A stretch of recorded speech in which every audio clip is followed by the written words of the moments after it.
In Irish folklore, a Merrow or Morrick in Irish is a type of mermaid or merman. The name originates from Moor, meaning sea, and Och, meaning maid. Female Merrows are described as being incredibly beautiful, with long green hair, emerald scales that glimmer like jewels beneath the water, and a voice so mesmerizing it can lure sailors to their doom. They are usually described as gentle, sometimes kind, though not without their dangers.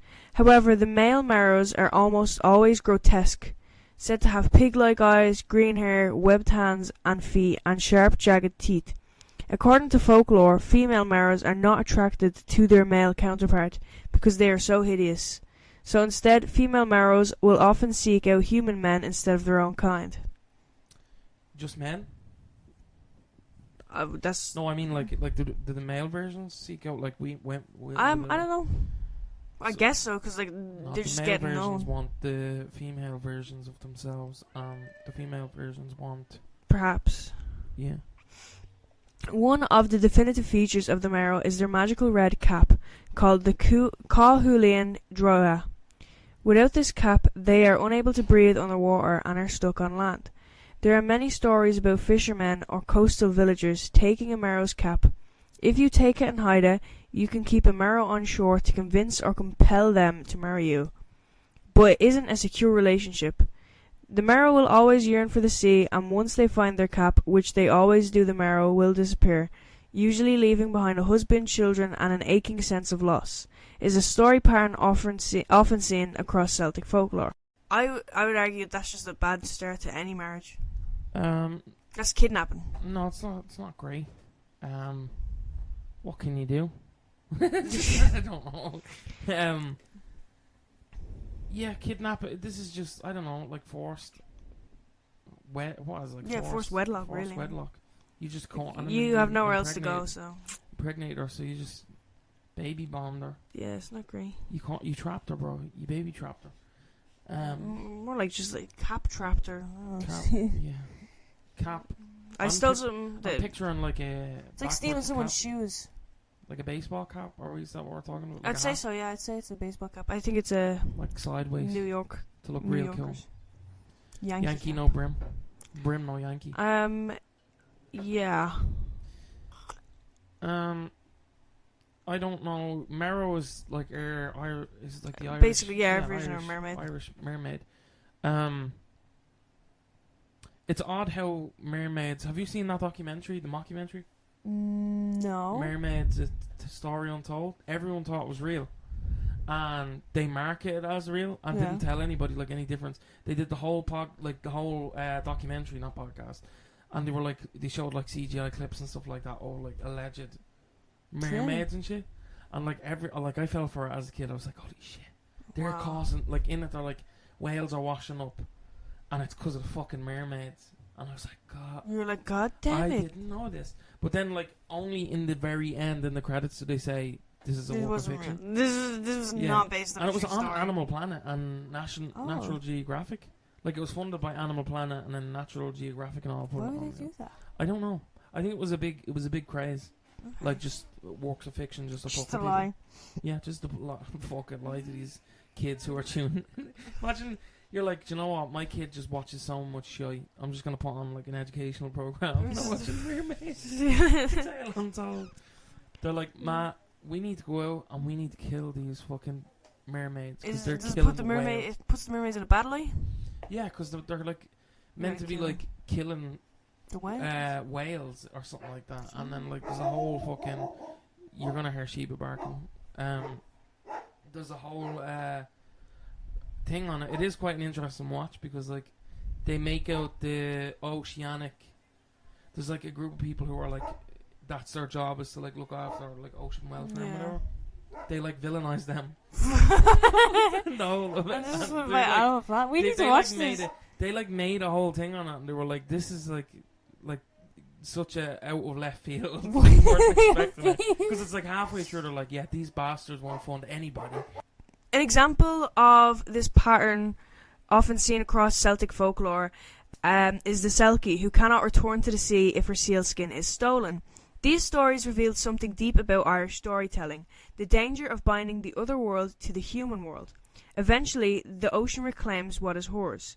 The Merrows come from a place called Cheerfawone.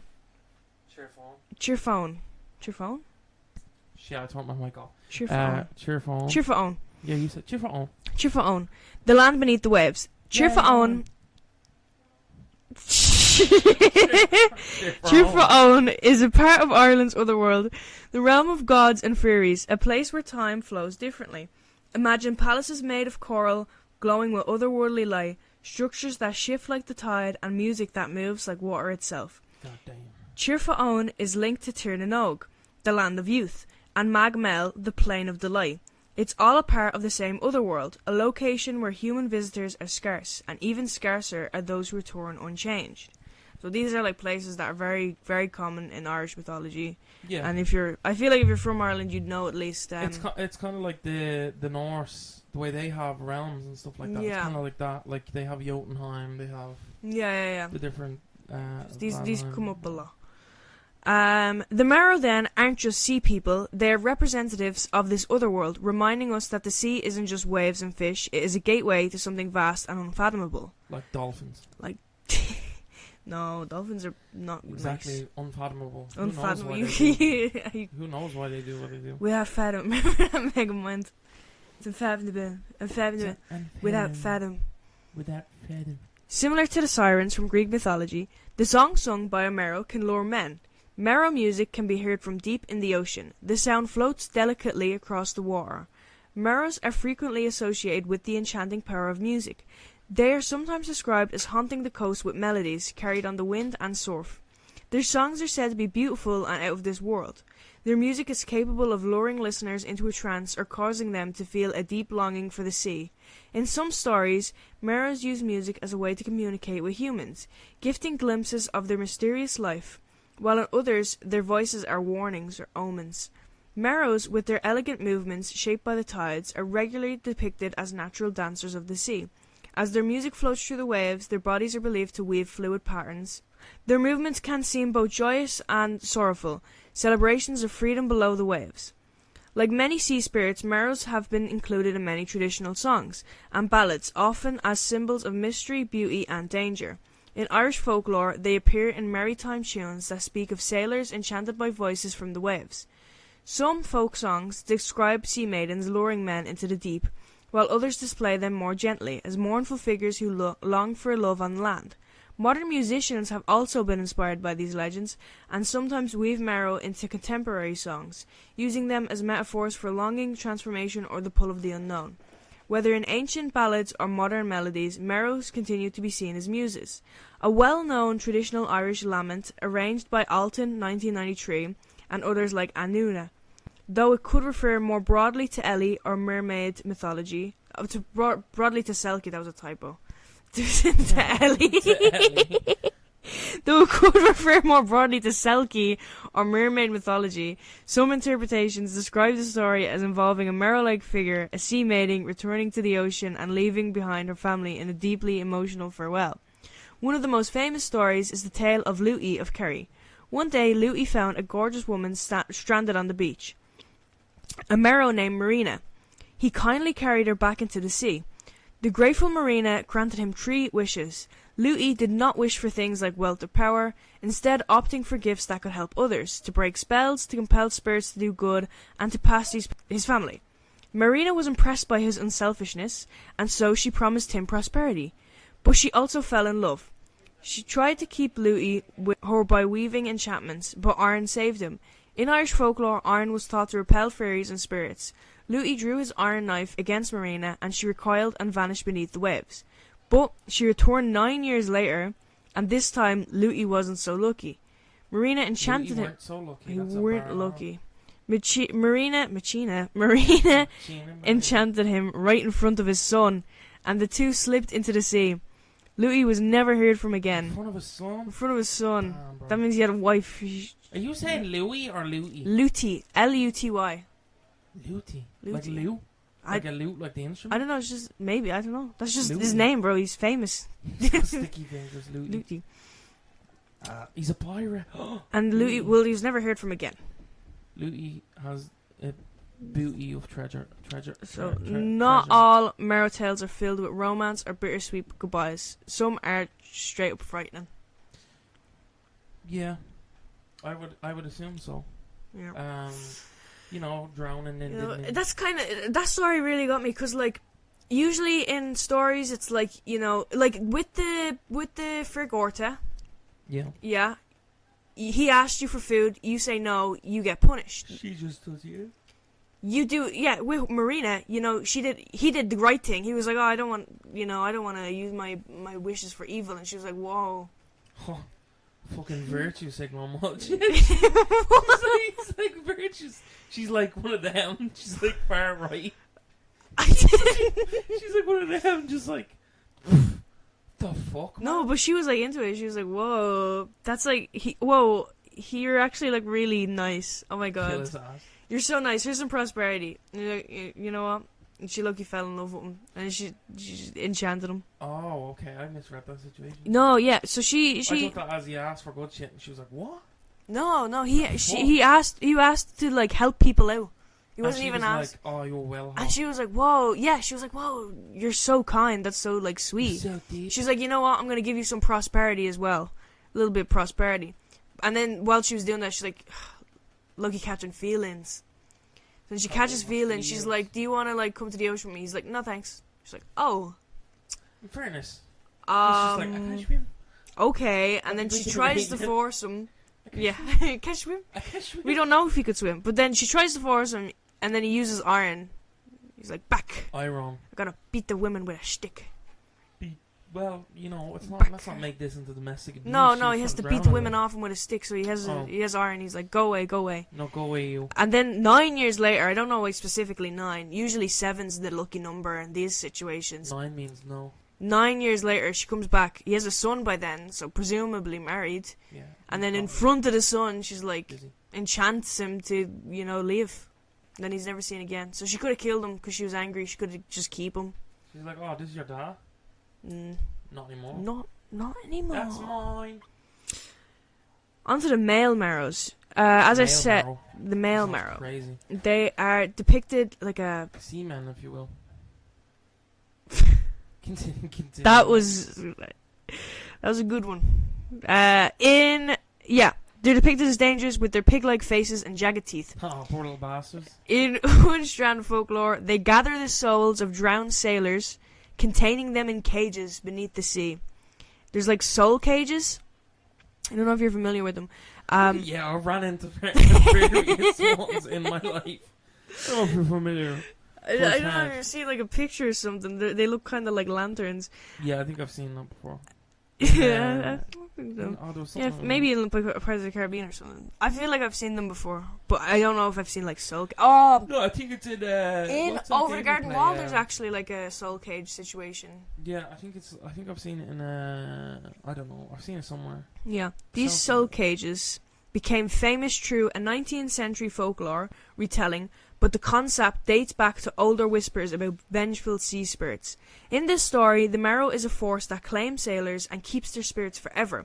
What sets them apart, however, is they have a soul cage, which is this like wicker creel they carry beneath the sea.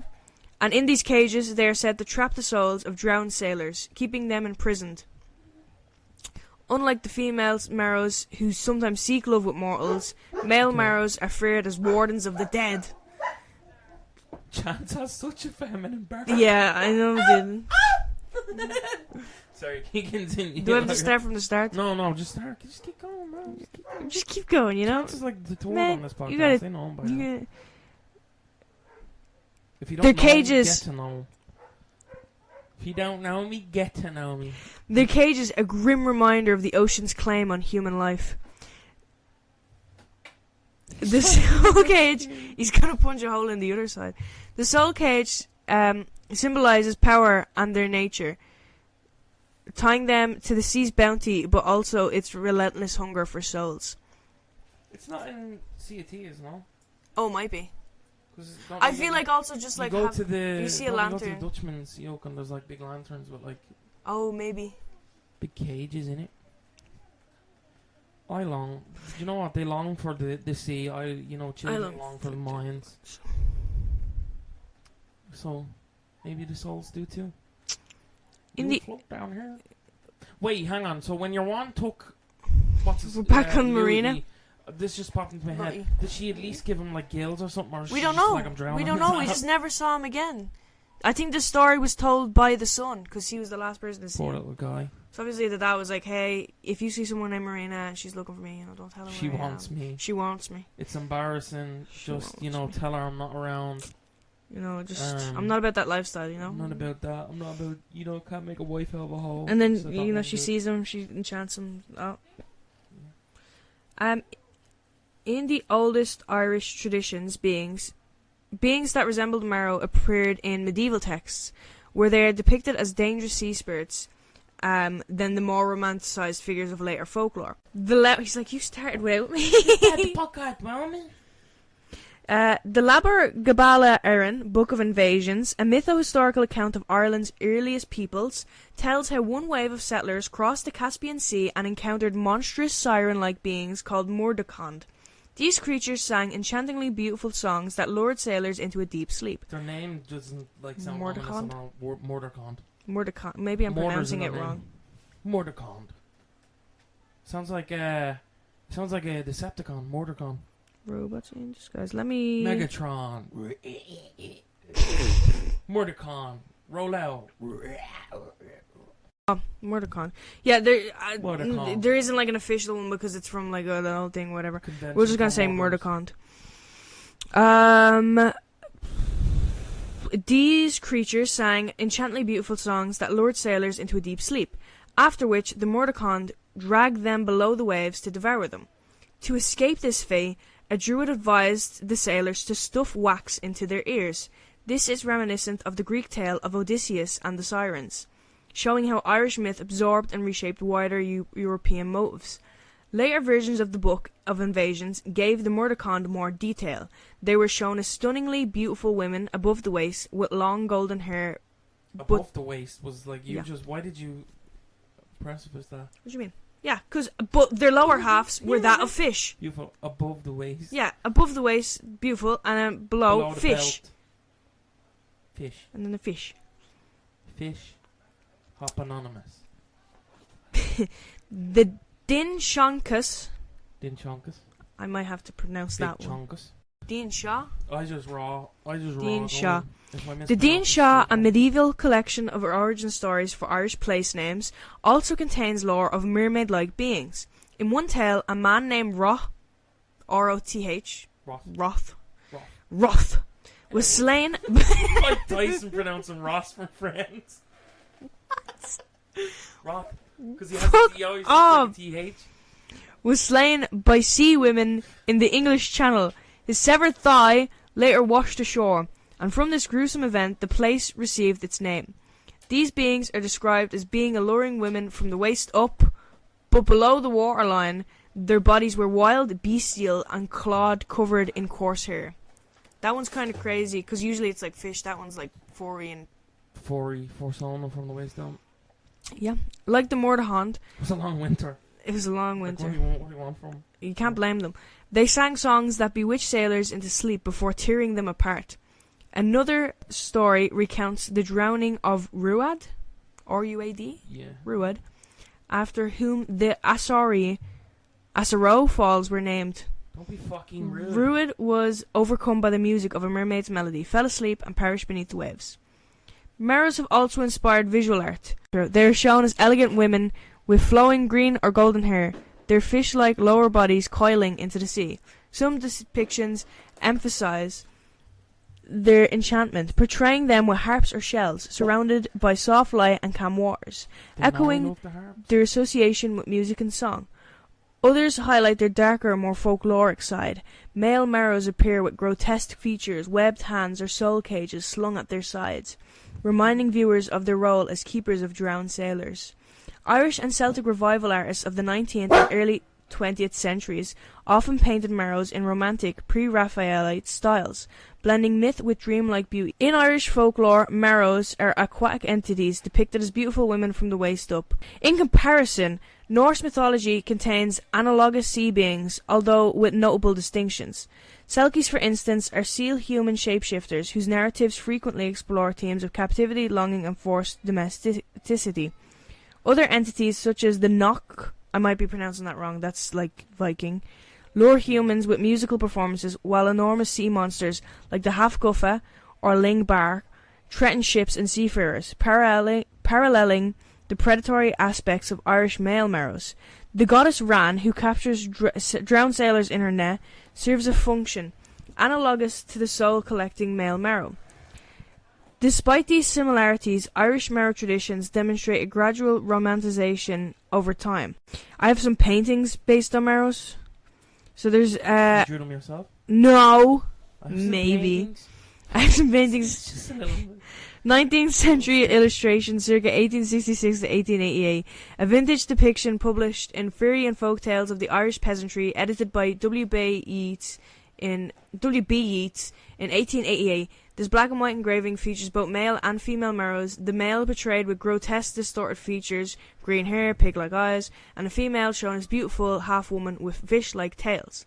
The Origin of the Harp by Daniel Maclise, 1842. It doesn't directly feature a Merrow, but it shows a sea nymph transforming into a harp, melding human and marine themes. I also have case files. Oh! Oh! Case files? What's a case file? Which is like stories. Case files? I'm just saying case They were files. so I was watching a lot of X Files. I feel like. Mel thinks she's Mulder, but she's really one of the lone gunmen. Have you ran? No, I'm Mulder. I'm so Mulder, dude. I'm actually The Mulder, fuck bro. you are. I'm Mulder, bro. No, I'm not having it. I'm Mulder, bro. Halloween, you show up as Mulder. I'm already Mulder. You haven't been in the trenches, all right, Mel. No, You haven't been in the trenches like me. I'll be Elvis. He's obsessed with Elvis. Elvis. He keeps bringing up Elvis. Oh, well. The Giant of 1887. No. The Giant. The Giant of 887. I don't know why. The Giant of 87. The Giant of 887. The Giant of 87. AD. This comes from the Annals of the Four Masters. In the year I don't know why I keep saying 18 when I see the 887. Chroniclers recorded a mermaid washed ashore in Scotland. Damn. She was a colossal figure, 195 feet long, with 18-foot hair and fingers the size of oars. Okay, they measured. Obviously, this description sounds impossible, but to the medieval Irish, it was proof that the sea hid wonders beyond comprehension. Yeah. Now, was it a distorted account of a whale? I think that's very hard to. Whales don't have hair. we don't have any evidence besides these people. Wig. We have no evidence besides these people being like, yeah, in Scotland, okay. this like Well, it was really. now. I don't think they had. Well, what happened to her? Did she just decompose? What happened to her? I don't know. If it was fish. I draw a If it picture. was fish, then cartilage would just. Oh well, maybe. If she could go, why am I storing? Don't they say that's in that documentary, bro? They have cartilage. The mermaids uncovered the body found. That's as true as that podcast or not podcast. I keep saying podcast. Documentary is. They said if mermaids existed, they made a very good point that they do in that little fictionalized account. So maybe that they would have cartilage because how I think diving deep, like Shit, so sharks maybe. and other fish have. You might just be right. He's on to something. Alright, next. The capture of Liban. This is from a 6th century legend. Yeah. So, one of the earliest named Merrows is Liban, a woman transformed into a mermaid after a flood drowned her family. For 3 centuries, she swam beneath Loch Ness until she was finally caught in a fishing net. Baptized as a Christian, she was said to ascend to heaven soon after. Aww. Liban shows us how the church in Ireland would absorb older pagan water spirits and then reshape them into saints. Okay. Yeah. So that's just a like a legend. So That's she got raptured. Yeah. What? Like the rapture was supposed to happen the other day. What if? I don't know what that was about. I just keep seeing Instagram everyone was reels. giving their shit away because they were like, "Oh, the world's ending. Everyone's getting sucked up into heaven," and It wasn't a very noticeable rapture. they were like selling everybody. But I saw people then being like, "What if the rapture did happen, but none of us is good enough?" I was like, "That's hard as fuck." Because I know Chance is worthy. Chance goes up. He's never done that wrong. It's like Simpsons. Like Lisa starts floating, you grab her leg. No, you don't. No, you don't. Yeah. Oh, gas. All right, next one. Soul cages. This is from a 19th century. It's based on older traditions. Thomas Keatley. In this file, something darker. Yeah, I was really feeling it. A grotesque male Merrow befriends a fisherman, only to reveal that he keeps the souls of drowned sailors imprisoned in cages beneath the waves. He's just like, yeah. He becomes friends and he's like, guess he's what? Like, bro, he's like, what do you do? I was like, I catch fish. He's like, you know what I do? Catch men. Catch bodies. Catch souls. This was made by Thomas Keatley in the 1800s. He was a folklorist, but he was inspired by whispers of older tales. Where Merrows weren't companions, they were jailers of the dead. That's the story. That's the entire story. All of her shit is just like, this person keeps the dead. Yeah. But I kind of... Well, he's the one of the ocean. Keeps the dead. Doulahan does it on land. He does it on ocean. But I think there's multiple Merrows who do it, because there's lots of sailors, I guess. There's lots of them out there. Now, this is County Galway folklore. The Renville encounter in 1936. Oh, we're getting close. Two fishermen in Renville reported that a strange bearded creature grabbed at their curragh. That's an Irish fishing boat for my Irish. Smell. What? Yeah, bearded creature. I was like a curragh. Yeah, I know what a curragh is. Yeah, that was mentioned in The Doro. Yeah, but it was also mentioned in the Leave Insert. You do a poem, and there's the curragh. The curragh is also, I think, a pub. They swore it was no ordinary man or seal, but a Merrow trying to drag them into the sea. They beat it back with oars, and it vanished into the waves. This is one of the last 20th century sightings recorded in Irish folklore. Well, you get your ass beat. You can only get it like so many times before you're like, you know what? I'll just shag a pufferfish. Whoa! Like that's what dolphins do. Okay, this next one. You just okay. I can't. This is just the point where I gotta walk away. Alright. Walk away. This is a local oral tradition in County Kerry. Walk away. Because they don't know how to do a tail. They don't have legs. They don't have legs. This is from... Well, actually, with their red cap, they could just walk on their hands. This is oral tradition from County Kerry. This is the 1960s. Damn. The woman of Kilconnelly Point. At Kilconnelly Point in County Merrow, several locals claimed they saw a Merrow woman rising from the surf in the 1960s. Long hair, glistening skin, and the sound of music drifting across the water. When they tried to approach, she slipped beneath the waves and was gone.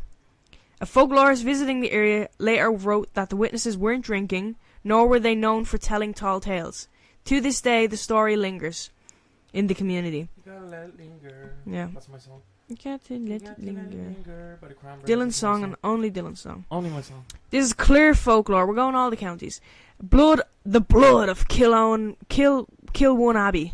Kilone Abbey. That's a place. Is that? Am I saying it right? Yeah, well, it sounds right. Kilone Abbey. One tale tells of a Merrow who stole wine from the monks of Kilone Abbey. Little bastard.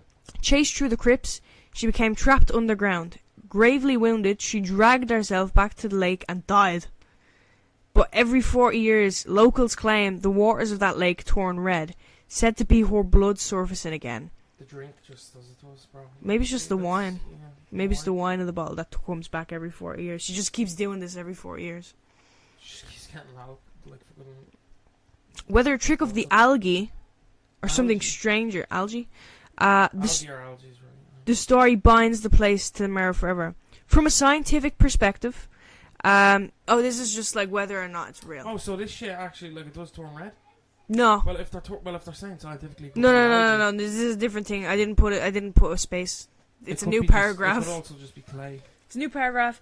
Yeah, I don't know how I feel about that story. The wine, mistletoe and wine. Because every 40 years, when did this happen? We could check it out. Damn, we just missed it. It was today. Right, when we're It was 60, we'll go check it out. It was today. It was yesterday. No one went. Yeah, surely, like, it'd be an event. Like, let's check if the water turns red. Kind of like Groundhog Day. I want to drink Groundhog Day. it. I want to drink it. You're gonna drink the water? Check if it's blood or wine. Okay. We could. Oh my god, we could do the blade thing. Yeah, but if you drink it and you become a Merrow, you're gonna be a male Merrow. I'm already fuck ugly, bro. I can't. Don't say that. You can't. Mel, why are you offended? I'm not. Dylan, everyone says we look identical. Dylan. From a scientific perspective, there's no evidence that Merrows exist. No. Animal Planet has already established this, Mel. They exist. Oh shit, dude. No bones, no bodies, and no biological proof. Could the bones not have just again? Well, I don't know, man. Some folklorists have pointed out that sailors could have mistaken seals, manatees, or even strange shapes in the waves. Have you seen belugas? For human-like figures. Have you seen belugas? When they swim, it looks like Yeah, no, they it have do. legs. Yeah, it does. It looks like they have legs, and there's something about their anatomy that resembles, because I know what it's gonna. So I watched this thing, and it's all over TikTok. They're like, beluga whales, and I think something else have very similar anatomical similarities below the belt. Yeah. Let me just let that sink in. If you Okay. know what I'm saying. What are you saying? Below the belt now. Yeah. Legs? Oh, okay. Yeah, their junk is similar. So they thought the sailors were, Oh, yeah, I didn't know that. violating beluga whales. Yeah, the corpses of beluga whales. Which is quite... Ew. yeah, no, genuinely, this is like a genuine... They thought... There's no fucking evidence. Like, no. So somebody was like, that looks... This is a theory. This is a weird theory. This is... No, it's not my theory. I'll pull it up. It was somebody on TikTok, which is, the usual suspect.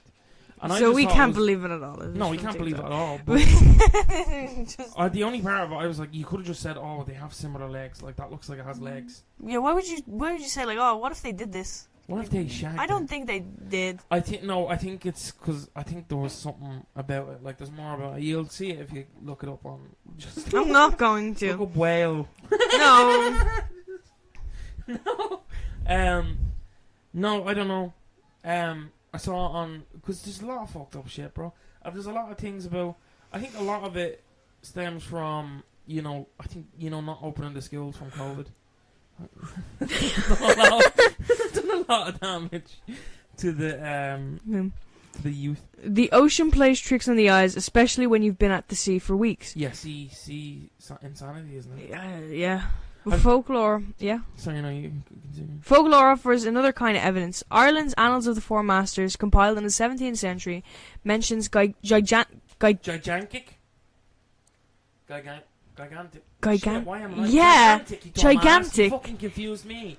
That was scary. Like gigantic sea women washing up on shore That's centuries how much earlier. Legends speak of fishermen discovering strange red caps on beaches. There are families in County Kerry and Clare that still claim to be descended from Merrow brides, and as recently as the 1930s and 60s, there have been reported sightings of Merrows amongst the Irish coast.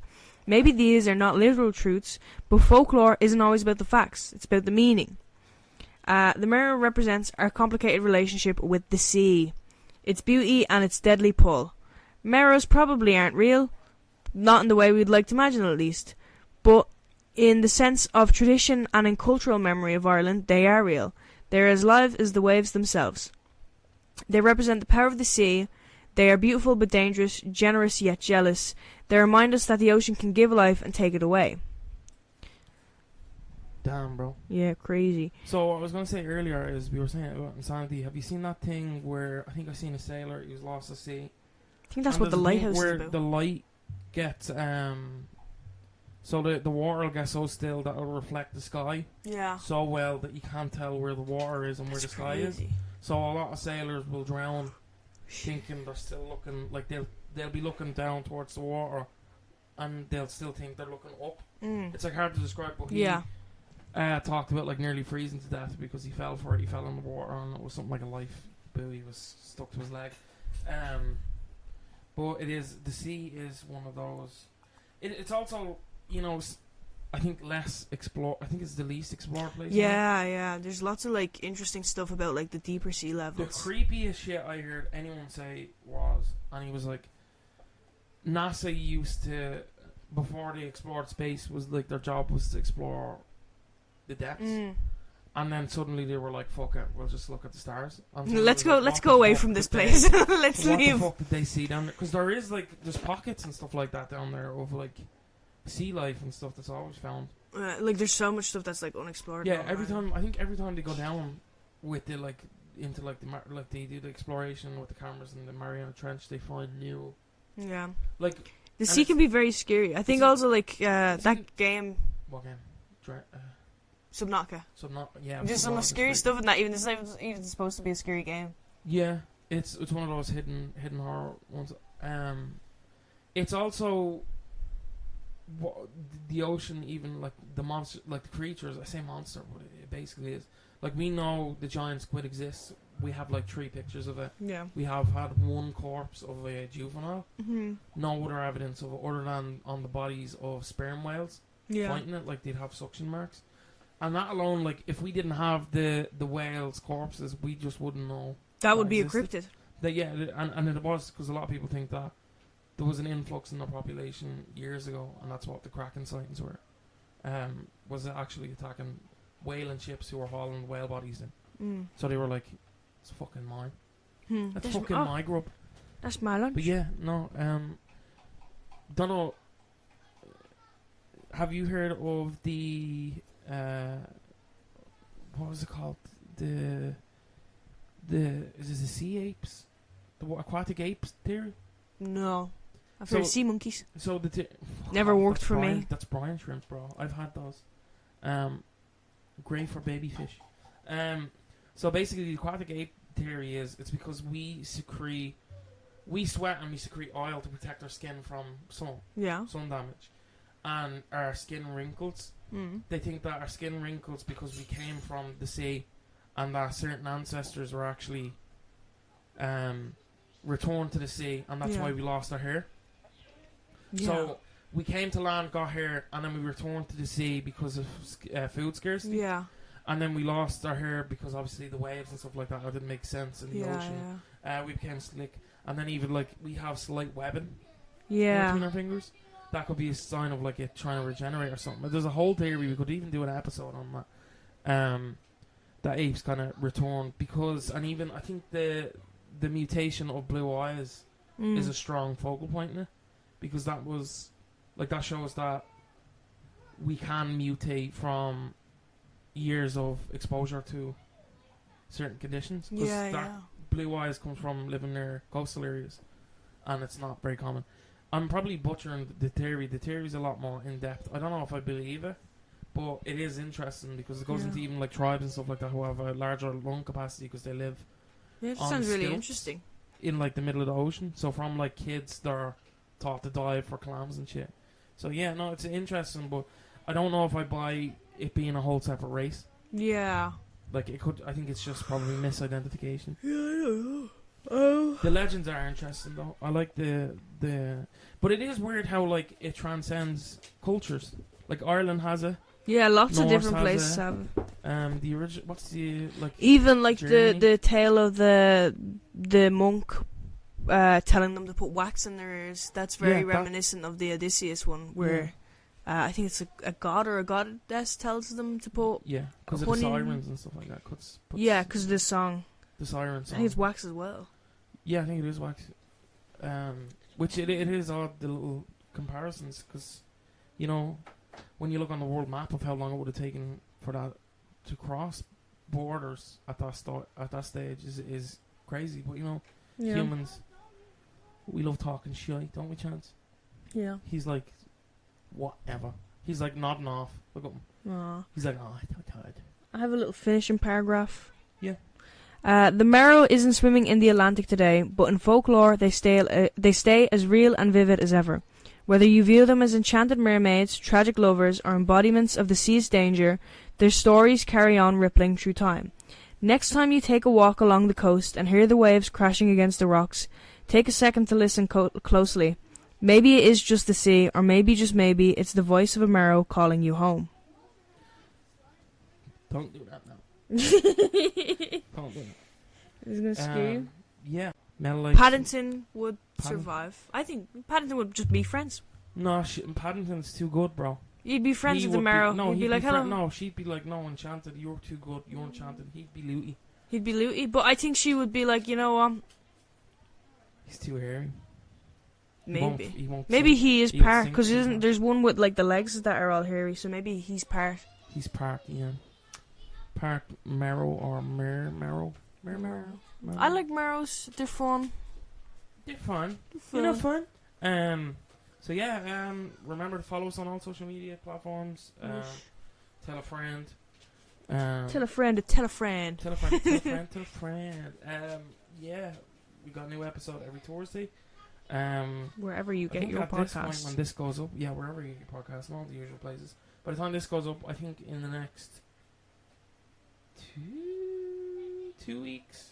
I don't know. Halloween? Whenever this comes up, we're going to be doing a Halloween special. Yeah, with hell no. a very special guest.